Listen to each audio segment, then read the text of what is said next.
Welcome to the Punk CX podcast. My name is Adrian Swinscoe. I'm an advisor, author, and general explorer of the service and experience space. My guests tend to have just released some interesting research. They run a company that has some interesting tech in the service and experience space. They are part of an organization that is doing some cool stuff, or they run their own business doing interesting things for both their customers and or their employees. That's enough from me. Let's get into the interview. Before we get into the podcast, I want to give a big shout out and thanks to the folks at Pega for sponsoring my podcast this month. Now, we are fast approaching Pega World Inspire, which is Pega's annual conference that will be held at the MGM Grand in Las Vegas from June the 11th to June the 13th. This year, it's going to be an in-person event for the first time in 4 years. And they're going to bring together experts and industry leaders to demystify technologies like generative AI and intelligent automation.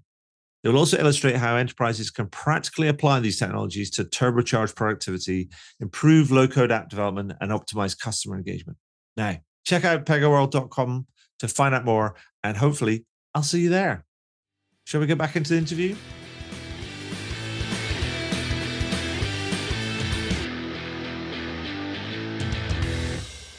So welcome to the next edition of the Punk CX podcast. With me today, I have Mike Murchison, who is the CEO and co-founder of Ada. Hey, Mike, how you doing? Hey, Adrian, great to be here. And actually, tell you what, Mike, where are you calling in from today? I mean, that sounds like a really kind of old, kind of like radio-ish type of thing, but where are you calling in from today? Toronto, Canada. I remember being in Toronto back in, crumbs, ages and ages ago. 1989, I think it was. And I remember going up, is it the CN Tower in Toronto? It is. And there's a brilliant thing on the platform in the CN Tower, which is, there's like a glass brick, it's probably about 2 feet thick sort of thing that you stand on the platform and people can look at, and you can look all the way down to the ground, and people are like ants. But I remember on there, and I was sort of jumping up and down on the glass brick, sort of like pain, as it were, which sort of freaked some people out. You're braver than most. Most people are barely walking on it. Yeah. And I thought, well, I'm just going to go through. Well, then, but it's just thought, just jump up and down. I thought, anyway, from Toronto, that's kind of cool. So I remember Toronto, it's a nice place. But that aside, Mike, welcome to the podcast. But for the benefit of our listeners and folks that listen to the highlights or read the highlights, can you tell us a little bit about you and the work that you do? Sure. As you mentioned, I'm the co-founder and CEO of Ada. And Ada is on a mission to help businesses automatically resolve the greatest number of customer service inquiries with the least effort. Mm-hmm. And we do that by making AI accessible to leading customer experience teams, really across industries. The reason we do that is because we believe that the quality of customer service that we are all experiencing around the world as consumers is abysmally low. And we believe in a future where customer service experiences are great for everyone. Awesome. Well, that sounds like a good place to aim for, because it is, I wouldn't say it's abysmally low. I would say it's patchy. Perhaps depends on, it's inconsistent. Maybe we can align on that. Yeah. I think so. Yeah. There's so definitely some decent there's some decent out there, but there's also some very kind of not so kind of decent out there. But I also going to think one of the things we talked about this before coming on the podcast, and I wanted, and you had this perspective which I wanted to explore with you because I thought it was kind of interesting one, and because you said that you think that a conventional customer experience playbook is outdated because it results in most brands pursuing a strategy of interacting with their customers less and less as their companies kind of grow, and that actually, do you think that firms should be talking to the customers more rather than less as they grow? Now, that seems in the world of deflection and all of these different sort of things, seems a little bit odd when we find ourselves in the middle of this kind of like self-service and automation kind of like maelstrom. So explain to me what you mean by all of that, Mike. Sure. Well, I think to best explain that, I'll share a little bit more about my own story. Mm-hmm. The reason I started Ada was because I was working on a completely different business that was growing quite quickly. And we encountered this customer experience challenge where we couldn't figure out how to scale our customer service operations in line with our user growth. And we started to see what a lot of companies start to see as they start to get more and more and more customers. We started to see ourselves go from treating our customers as real people to treating them as anonymous numbers that we were trying to keep at bay. And I became very curious about why that was, because it struck me that what had been so core to us building anything of value, anything of interest, was a really tight feedback loop with our customers. And I would go so far as to say that the highest quality products, they almost bestow ownership on their customers. Their customers feel like the product or the service is theirs. Right. And that's often facilitated through really great customer experiences and a really serious approach to customer service. And you mentioned earlier a second ago that you're taking your niece to a show in a couple of days, and you're probably taking her to a bar or a music venue that you feel some sort of ownership or personal affiliation with. And I would actually, to be fair, it's the second time I'll have been there. But we went the first time we went there. My wife and I went there. We went to see this young urban punk band called the Nova Twins. Which, if you haven't checked them out, oh my word, they are crazy. And punk is not my wife's chosen genre of music. She's more of a soul and R&B sort of like type of things. Like Prince is her thing, right? But I took her along because you got these two female singers. Apologies for the aside, but just, we'll just go there. We have got these two female kind of like singers that are backed by various drummers. And one is of Jamaican and Australian heritage. And the other one is of Iranian and Nigerian heritage, but they all grew up they both grew up in North London. And it's just like, it's a crazy, wonderful mix, and it was beautiful, and it was fantastic. And they were fierce, and they were loud. And my word, could they sing as well? Not just like kind of like punk, like traditional punk style, but they can play and they can sing the harmonies. And it was like, wow, awesome. Anyway, amazing. And maybe that's the connection, because that's the ownership they get generated from that. So yeah, okay. I think like that venue's clearly putting on a great experience, and they probably want to hear from you. I think, and something happens when a small business becomes a very big business, something very curious. And that's it. The business stops wanting to hear from you. And that's what I started to observe in my own company.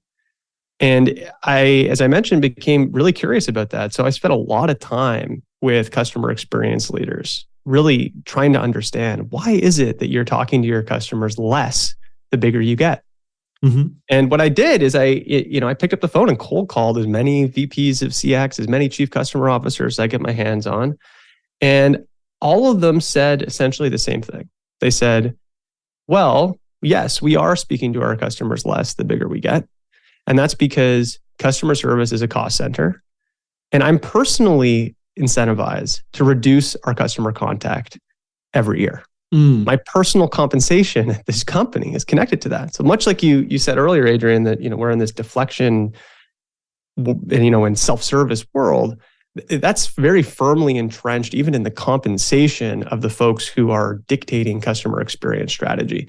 Yeah, and so I've long been, over the last 6 years, I've been on a journey to really reverse that strategy, and to help businesses recognize that the dominant customer experiences of the future are going to come from a strategy in which you're craving customer conversations, not avoiding them. I see. I mean, well, I'll ask you a slightly kind of contrary kind of question.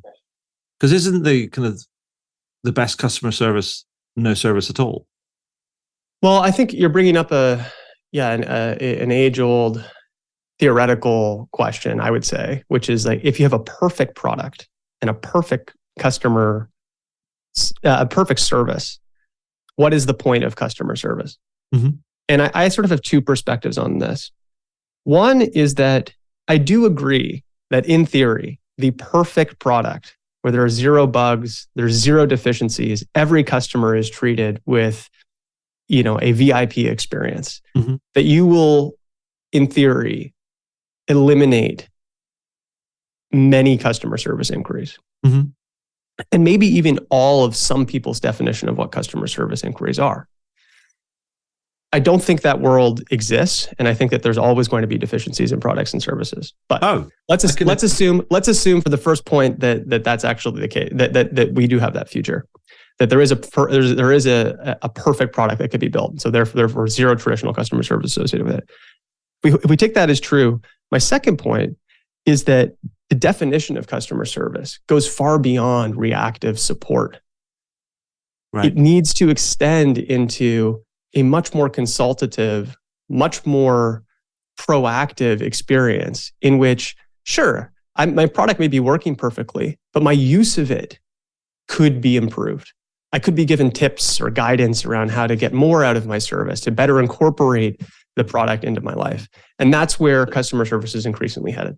So in building on that, then that means you think that when you think about customer service, then you're actually thinking about, you should be including in that. It's not just about reactive stuff, but it's about support across the whole life cycles, which includes things like success and kind of like ongoing engagement and that whole sort of like kind of thing. So actually service is not just this kind of like you go to when things go wrong. It's a broader thing. Like we're here to help across the piece, and that changes depending on who you are and what you need. Exactly. And in many ways, it's a bit like, I think about it as you just made me think about, it's a bit like, there's two analogies kind of popped into my head. It's a bit like either emergency services, either 911, or if you're in the North America, or 999 if you're in the UK, or an insurance product, which is a bit like you sort of don't really want it and you don't really want to call them, but you're really glad when you do. They show up when you do. Mm-hmm. Do you know what I mean? So like nobody wants to have that accident or be ill or kind of like, get injured or whatever it might be. Nobody really wants to pay for insurance, but we do because we want to be protected when things happen. I agree. I think I agree that everyone wants that backstop and that sort of safety net to exist when they need a helping hand or when things aren't going as planned. Mm-hmm. But I also think that people want a delightful concierge experience. The hotel concierge, mm-hmm. the person who drops off, the complimentary meal or glass of wine on mm-hmm. your second night stay. And I think those more proactive, delightful experiences we're going to see a lot more of as businesses start to pursue strategies that are really antithetical to the current ones. Again, the strategy of craving customer contact, not avoiding it. Okay, so paint me a picture, if you like. I mean, about what the sort of thing that you're kind of aspiring to, rather than just this kind of concierge thing. I mean, because paint me this picture of what you think a great service or great service experience would look like to you, like across the piece. Mm-hmm. Sure. Because it's also one of these things that's lacking in kind of like, I think, in the experiences, the idea of having a vision about where you want to get to. And I'm sort of increasingly interested in this idea about what people's visions are of how things should be. Because I find it kind of really quite lacking. They just end up building things rather than actually figuring out kind of what they want to do, what they're actually building. Completely agree. I think we need more discussion and more articulation of what the ideal customer experience actually looks like. So let's go there. I'll share my perspective. Okay. In my view, the customer service experience of the future is instant. That means no waiting. Mm-hmm. The average American, I think today, waits something like 40 days of their lives on hold. So eliminate wait times. Mm-hmm. It's effortless. It takes place in any channel of your choice, in any language of your choice, at any time of day of your choosing. And that's quite novel, because today businesses force you to meet them where they are. They dictate the terms, they dictate the language, they dictate the channel, they dictate the hours of operation. The perfect customer service experience is one in which you dictate it as the consumer. It's much more accessible. And then the third difference is that the perfect customer service experience is highly personalized and deeply integrated. Mm-hmm. What that means to me is that the company has perfect memory. They have a perfect record of every interaction you've had with them. the music venue you're going to for the second time in a couple of days, they know that you've been there once before. They know the show that you've seen.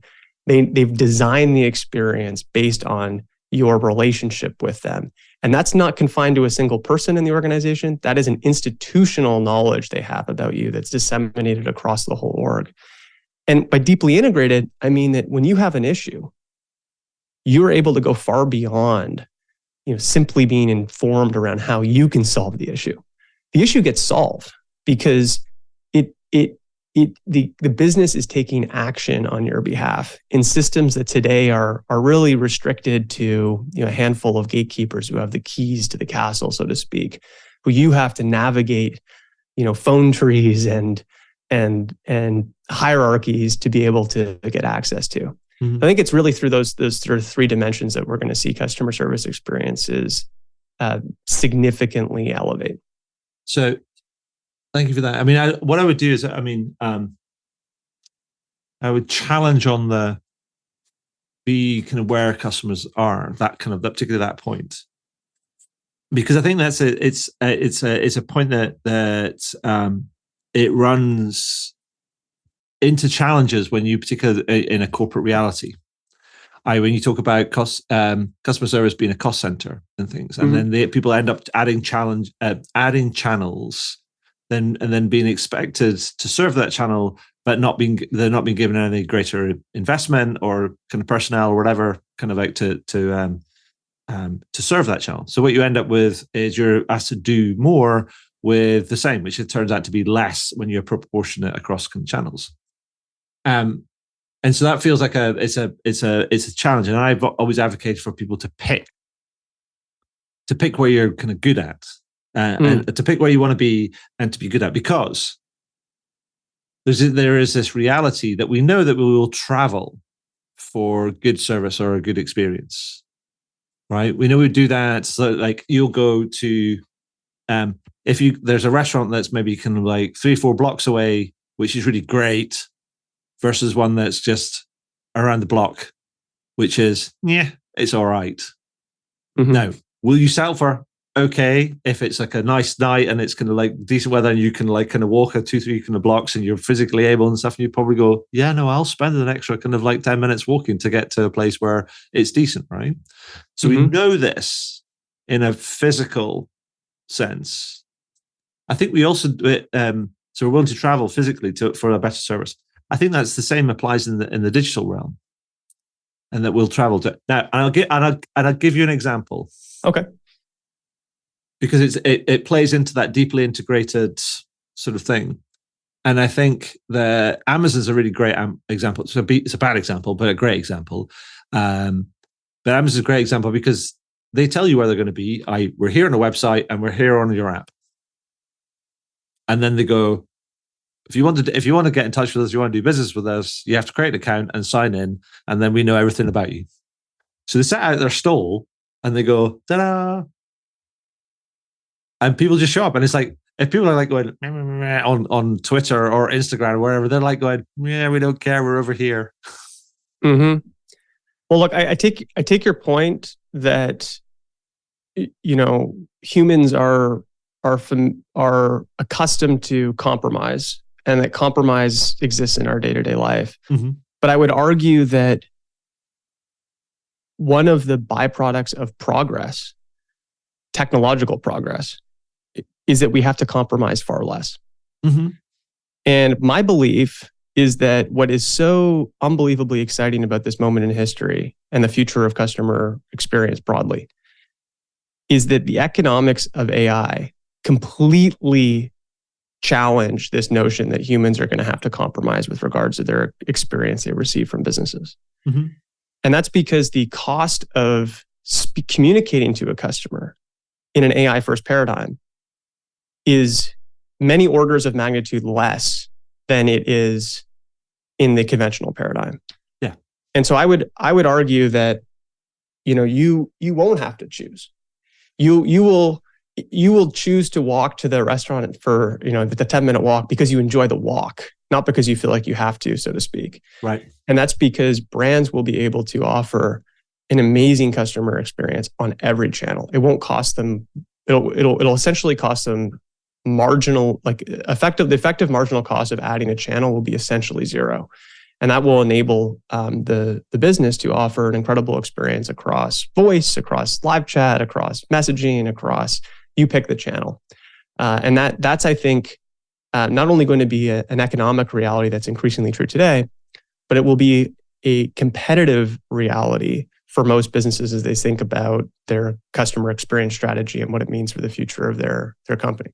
Yeah, no, I take your point too, in that kind of technology is kind of like moved on such that you don't have to deploy individually by individual channels. You can actually build in the center and then think about kind of where you distribute, and that's kind of fine. Now, you could choose to distribute only in 2 channels and be there, yeah. And you could choose to distribute in 20 channels, and that's kind of fine. But it's the same kind of the same thing. It's all driven by the one thing, and you don't need dedicated teams per channel because it's all coming into the kind of being managed from the same sort of place. That's right, and I think we've seen this go awry so many times with the human first, conventional customer service playbook. A couple of years ago when WhatsApp started to become a channel that businesses wanted to offer customer support through, we started to see brands turn on WhatsApp. But to your point, they didn't staff the channel well, and the experience they offered in this channel was pretty poor for many brands. And in fact, they didn't take advantage as a result of what the attributes of the channel itself. So I think I agree with you. Like you have to think it requires a paradigm shift first before the business starts to think about adding channels. And that's what's so disruptive about AI. Yeah, no, I think it's also kind of thinking about the because people talk about, we've gone through this kind of evolution of things, and it was people were talking about kind of multi-channel CX, and then we moved to omni-channel, and actually that's still not people are still kind of grappling with that, and they can't get that sort of transfer of information across channels, and they don't skip around and all that sort of stuff. And I think it was my friend Paul. I heard it from Paul Greenberg first. We talked about the ideas like we need to think in channelless terms. It's not about the channels. It's about the conversation. It's about the engagement. It's about the interaction. It's about the experience that we want to deliver, irrespective of what channel you're on. Those channels should all be knitted together. It's a bit like having a conversation with one of your best friends, whether you kind of call them, you text them, you WhatsApp them, or kind of whatever it might be.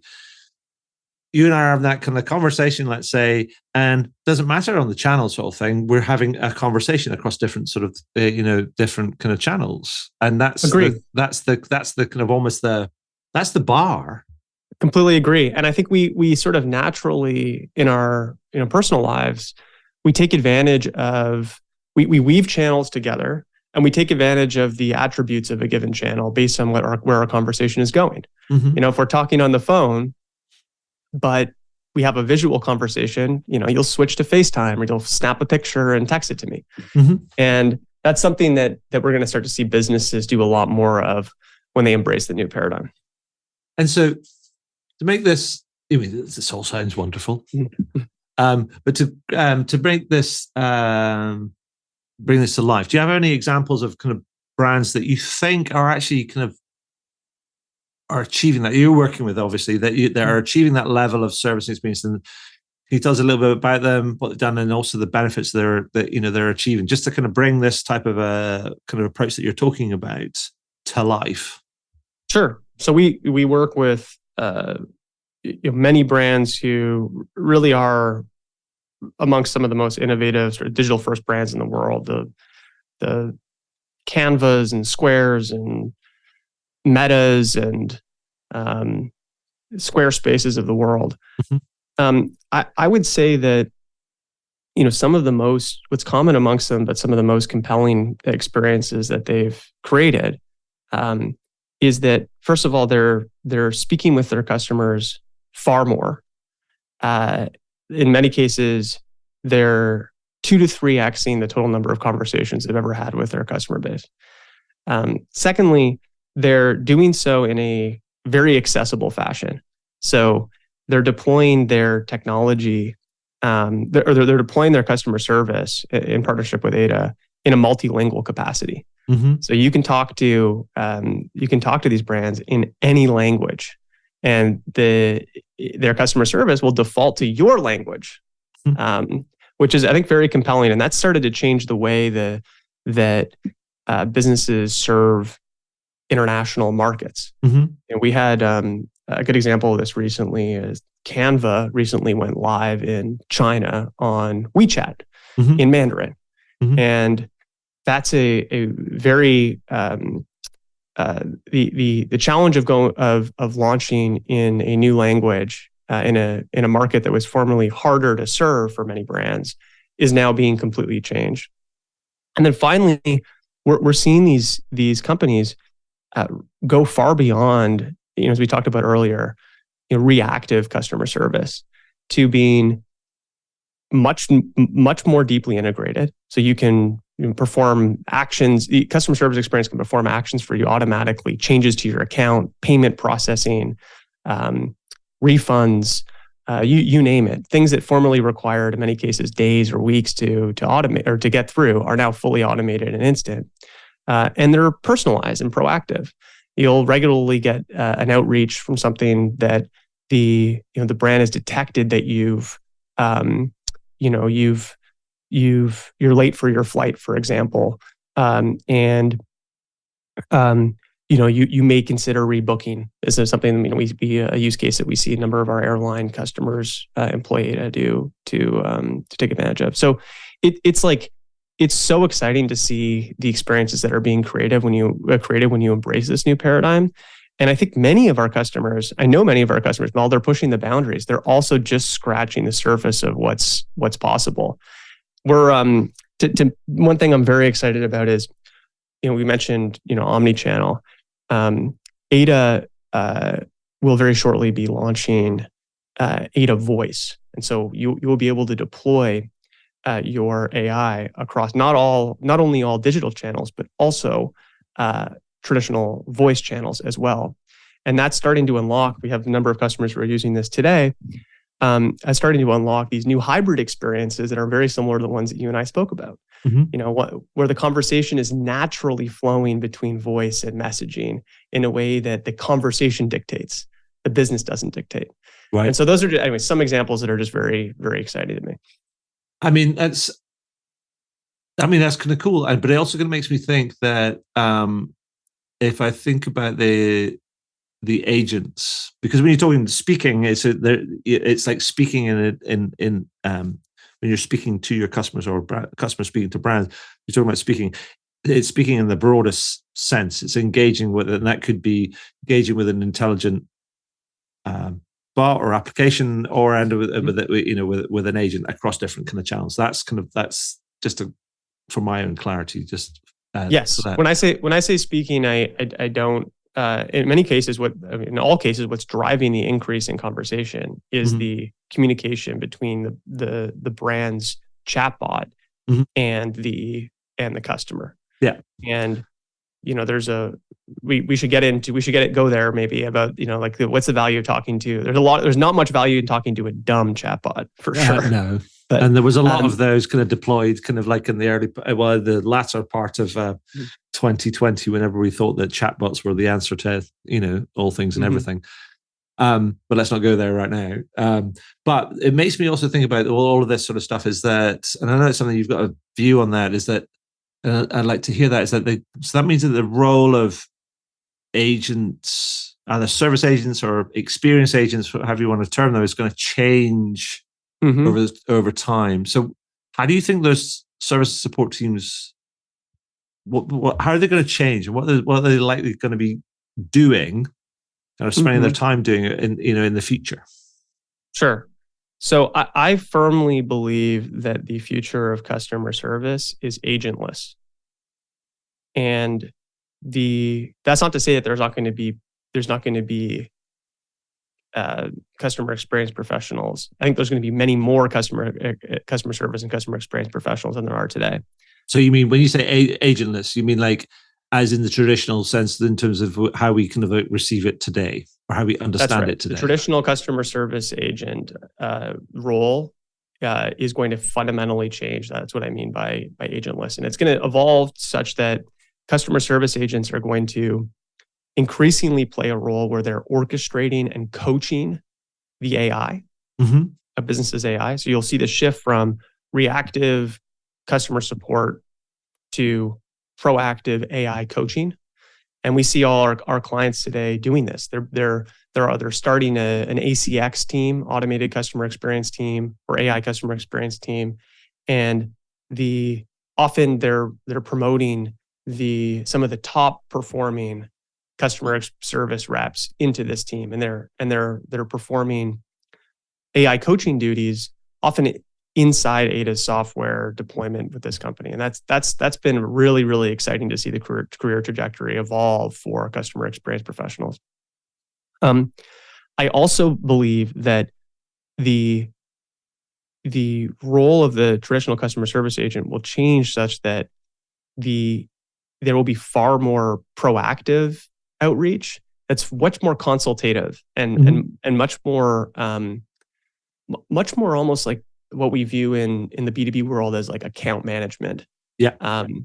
And that we'll start to see consumer-based companies employ too, because when nearly 100% of your customer service is fully automated and done so in a very compelling way with a very high quality standard, you go from thinking about your customer experience again as a cost center to something that's a tool to increase the customer lifetime value of your customer base. Yeah. And that's where, again, that we're starting to see the quality of experience really become elevated, and folks who are in customer service roles today are going to play a huge role in that shift. But I think the thing that makes me think about that is that changing nature of the role, and I guess an increasing importance of the role in that sort of lifetime value, as it were. I mean, that fundamentally challenges the economics of service and support as it currently stands. It does, and what it also results in is customer service professionals playing a much, much more important role in the future of a company. Like I really believe that if you're working in customer service today, you in many ways are akin to a emergent, programmer or software developer in 1992 at the dawn of the internet. And back then, as you and I both know, a programmer was not a coveted position. Few people, if you worked as a software programmer in 1992, you were hardly at the nexus of the company, and you were hardly viewed as someone who was, having the biggest impact on the business, which is, of course, what we, in many places and many businesses, software developers are now sort of,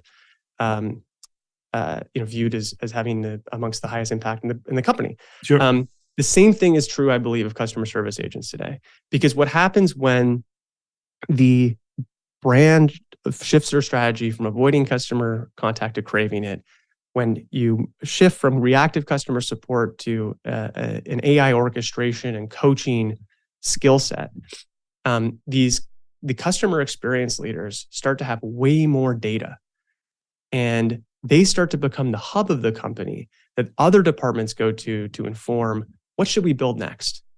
Where should we take the company? What decisions should we make?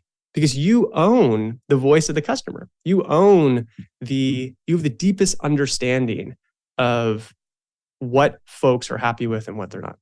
Well, you've got the deepest pool of data in terms of around customer conversations, and the largest pool of experts.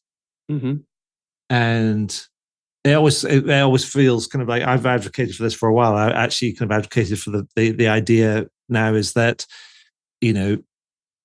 the most progressive CMOs are the ones that are investing in projects in the customer support and the customer service sort of space. Agreed. Because they totally get it. They understand where things are going and how things are kind of working. But so that sort of kind of means it's like, because I know you also, does that what you said, is that related to the idea that, because I know something else you mentioned to me, is that you'll become, will they and their teams, or the leaders of those teams, become like the quarterbacks of the kind of the engagement strategy of the future, as it were? They will. I absolutely believe that. I think the customer experience leaders of today who are taking an AI first approach will be the quarterbacks of the customer journey design in the future. And they'll be the go-to person within the company, or to group within the company, for informing how the customer experience should evolve and why. Because again, like you said, they have all the data. They have all the insights. And because it's an AI first approach, the data is structured. That's been one of the biggest challenges historically I think that's kept customer service, really at near the bottom of the corporate hierarchy, so to speak, is because the data hasn't been in a format that's enabled the leaders to actually say, with quantitative rigor, that we need to build this next because 25,000 people in the last 30 days have complained about it, and we've spent $1 million trying to service this issue over the last 6 months. Like that's the level of sophistication that is here now and is only going to grow. And so, what sort of time frame are we talking about on this? I mean, I'm going to put you on the spot and ask you to peer into your crystal ball. I mean, we all know that kind of things change so rapidly, so generally predictions are generally rubbish. But I'm going to ask you anyway. Kind of, when do you think? Is that possible now, or is that are we a bit early for that now? And we're like to, I mean, because obviously there's going to be kind of a curve of kind of when people can get to. But when do you think that the mass is likely to get there? Because we can already see signs of that happening, right now. But when will we see that sort of tipping point? So I think it is happening now for the most progressive and digital first brands. We see it. It's here. It's incredibly exciting. I think for the majority and maybe the laggards to fully embrace this new paradigm, that will occur in the next 3 years, and it's going to, the tipping point will be when the average AI experience is automating 70% of conversations with high quality. That's when the tipping point is going to occur. Because it's really at that point where the impact is so compelling that you can't afford not to embrace the strategy. Awesome. There you go. Something to put a pin in the calendar. Yeah, we'll revisit it in 3 years. Yeah, exactly. It's like, I'd be like, what now? Be like, that happens. It may even happen sooner. So we may have to revisit it in 2 years. We'll see. Well, let's kind of see. Keep a watching brief on it. But I mean, thank you for that. So it definitely paints a different sort of like gives a different perspective on the art of the possible. But before I can ask you some more general kind of questions, of just reflections of your own experience, and also the more broader sort of service and experience space. I mean, is there anything else that you'd like to add around this sort of like stuff that we've missed out? I would add that I think the most important lesson that we've drawn from our customers who are really at the frontier of applying AI to customer experience is to fully embrace the AI first paradigm. That means you don't need to go all in. You can start with one channel, like you mentioned, and you can start with one segment of your customer base.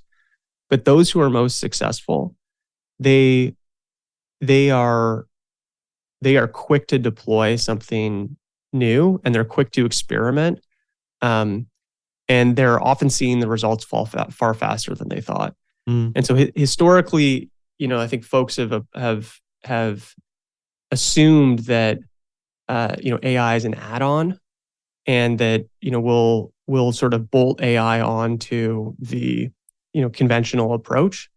It's really clear that the companies who are going to win aren't doing that. They're going all in, and they're discarding the old paradigm. They're starting with crawling, then they're walking, then they're running. But in some cases, but those that are doing that are having the most success. Awesome. Thank you. So I have a few questions that always happen at the back end of this, and it's about kind of general kind of reflections of stuff, and and particularly the happenings of the last kind of 2 or 3 years, which have been equally odd and weird and challenging and horrifying, probably in all equal kind of all of the above. But despite all of that, it's forced us to change in all sorts of different ways. And so, what's one of the biggest, or some of the biggest lessons that you've learned over the last kind of few years that's going to completely inform how you do things going forward? I think one of the most critical lessons is, and I learned this firsthand as a customer, as a former product person who became a customer service agent for quite a long time. I used to believe that the product people, and I'm speaking mainly about tech companies here, but I think this is true for many different industries. I used to think that the product people knew the customer best.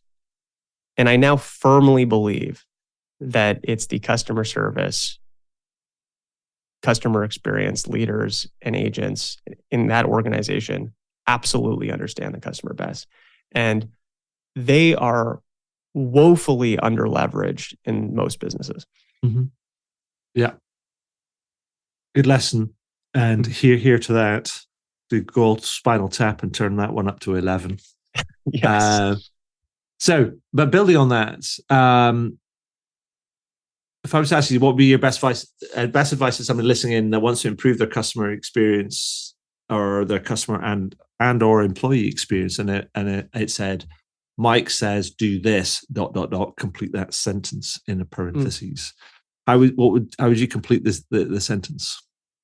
I would say treat AI like you're onboarding a new employee. And to do that, I think you need to do three things. You need to teach your AI to read. That means getting all your knowledge and documents in order that explain how to use your product or service, your knowledge bases and your manuals. It means teaching your AI to take action. And that means getting all your APIs in order. There's a really important dependency between the future of customer service and CIO strategy, tech strategy. It meets the point of dependency is around API strategy. And then the third thing I do is I would teach your AI to access the points of expertise across your organization. And that means being really attuned to who are the experts who hold really specialized knowledge inside your company. Who's the person who, that one person everyone goes to when there's a payments issue that only they can solve because it's too complicated to write out on a knowledge-based article. I think if companies do those three things and they employ the perspective of onboarding their AI like they onboard a new employee, they're going to be really set up to succeed in this next phase. Awesome. I love it. 1, 2, 3. A list. We like lists. Like lists of 3 as well. So finally, before we go, couple more questions. The first 2 questions is about related to the punk books that I wrote. And the first one is like a base, more of a word association sort of thing. And I am just going to, while I'm going to ask this, I'm just going to pull up my list to see if you're going to be successful or not. Okay. Because the first question is related to the Punk CX book. And I've been asking everybody for the last 2-3 years, what 1 or 2 words would you use to describe a more punk approach to customer experience? I would say the word that comes to mind for me is contrarian. I think that the already got it. Oh, yeah. No. Yeah. Maybe that's too obvies. So let me pick. Okay, do a game show thing. That's right. Right. Let's try number 2. Yeah. I'd like to pick the mystery door. Let me think of a different way of describing this. I would say ambition.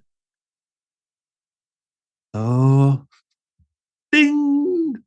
I'm good. Right? You're good. The reason I think ambition is a punk approach, or describes a punk approach to CX, is because customer experience has been far too reactive, and much like you and I have shared, and I think aligned on, customer service leaders are the hub of the company, and customer experience led businesses are the businesses that are going to be the most profitable, the most valuable in this next decade. And so it requires a lot of ambition on the part of a customer experience leader today to really believe that, and to get their exec team, get their board on board with that approach. It's happening, but it requires ambition. Yeah, I mean, I think there's some recent research that came out from Twilio, which completely backs that up. Is that people that invest in their customer engagement are growing 4, 5, 6x times, I think. Don't quote me on that, but it's a significant amplitude more than their peers that are not really kind of investing over and above. And so the research kind of plays it out. So yes.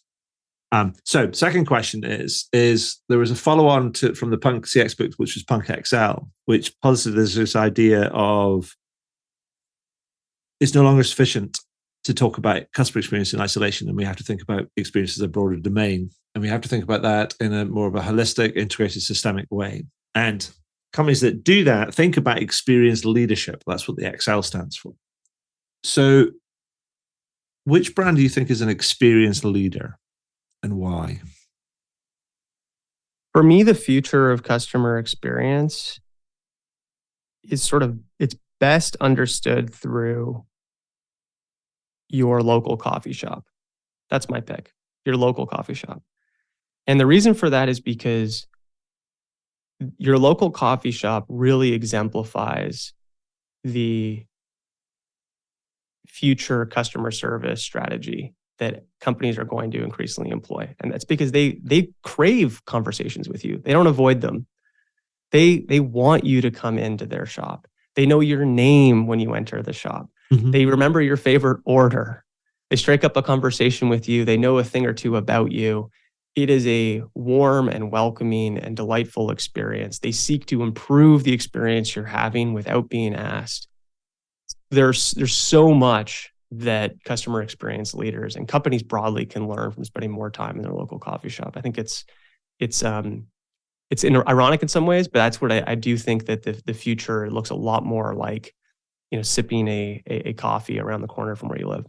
That's completely aligned with what a previous recent guest on the show that was a contributor actually to Punk XL, is a lady. He's a big fella. Richard this guy called Richard Hammond, who is one of the co-founders and CEO of a customer analytics kind of company that is completely disrupting the space. They're not NPS or anything else. They are doing something very interesting, very clever. The company's called Uncrowd. And he said, when I asked him about this, he said, independent retail, to the very point that you said. It's like, he says, the future is independent retail because they're the ones, they have the space to do it in terms of they're not kind of like held by kind of corporate guidelines and boxes and everything else. But they also have the desire to do it, to want to do something different and add their own personality to it because they want to talk to people, they want to know people, they want to get, want to understand people, because that's all part of kind of who they do. And we have actually a brilliant example of it just down the road from where we live in Edinburgh, in Leith in Edinburgh. And there's a local retail store there where my wife goes to, and it's called Destined for Home. And my wife just loves kind of the going in there and sort of like all the little kind of like bits and pieces that they have. And she kind of like goes in and chats with the owner and stuff. And they kind of like, it's a thing, right? But that's the essence of it, that relationship. So there's so much we can learn from independent retailers, and because it's such a creative space. And I think so it's spot on. Completely agree. Yeah. I think there's a soul to independent retailers, of which, a coffee shop, I think, is a good example of that. Hasn't yet been translated to the average digital experience we have with a brand. Yeah. And that's changing. And the companies that change first are the ones that, as we've shared, are gonna win. Awesome. Now, one final thing before we can wrap up. It's a weird world. There's a lot of there's a lot of doom scrolling going on. So to end on a a positive note, I've been asking people to share with me a good news story. So what's the most interesting, positive, or exciting thing that you've seen in the last week? I would say I just finished reading Andy Reid's book, Project Hail Mary. Okay. And I just completely fell in love with a series of chapters in this book where it essentially describes the experience of a human meeting in an intelligent species in space. Okay. And I think, to me, I learned so much about what I take for granted about what it means to be human. Mm-hmm. And there are a lot of lessons I drew from that around the importance of empathy, particularly as we think about the designing customer service experiences of the future. So I think anyone who's a customer, it's a sort of an unusual recommendation, but anyone who's interested in perhaps looking at your customer base in a different way, learning to ask different questions, I would encourage you to read Project Hail Mary. Fantastic. What a different but really interesting kind of side. So thank you for that, Mike. That's it. That's all I have. And so just want to say thank you for sharing your time and your insight and expertise with us. Thank you for telling us a few stories and giving us a different perspective. That's been ace. That's great. Great to be here, Adrian. Thanks for having me. Wow, what a great interview. I hope you enjoyed it. I know I did. Find out more about me and the work that I do at adrianswinscoe.com. Do leave a review on your favorite podcast platform. And if you have any comments, feedback, or questions about the podcast, then feel free to send me a message to podcast@adrianswinscoe.com. And do tune in again. Thanks very much.